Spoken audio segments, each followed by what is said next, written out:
Alusi বাগদাদি মানে বাগদাদের একজন তাফসীরকার কোথায় উল্লেখ করেছে? কোথায় ভুলে গেছেন? তাফসীরে রুহুল মানি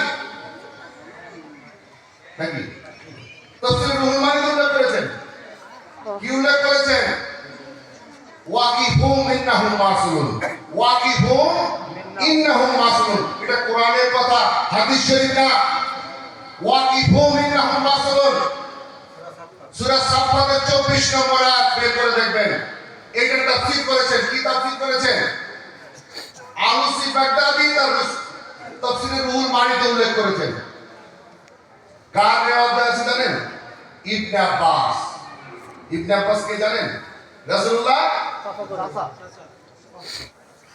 আপনারা কি জানেন? তো উনার কোন রিয়াত দিয়ে যদি কোনো হাদিস শরীফ বর্ণনা করা হয়ে থাকে, কেউ আজ পর্যন্ত বলতে পারেনি দিস ইজ হাদিসের মওযু, মানে যা হাদিস তো বলতে পারে, বলতে সহিহ হাদিস। কি কথা বুঝতে পেরেছেন? উনার রিওয়ায়াতে বলেছেন ওয়াকিফু ইন্নাহুম মাসউলুন, ফেরেশতারা সব ফয়সালা হয়ে গেছে, জান্নাতীদের জান্নাতে নেওয়ার জন্য সমস্ত ফেরেশতারা রেডি হয়ে গেছে, জাহান্নামীদের নেওয়ার জন্য ফেরেশতারা রেডি হয়ে গেছে। আল্লাহ রাব্বুল ইজ্জত বলবেন ওয়াকিফু ইন্নাহুম মাসউলুন, দাঁড়াও তোমাদের শেষ প্রশ্ন আছে। কি জানা দরকার আছে কিনা নাই বলো?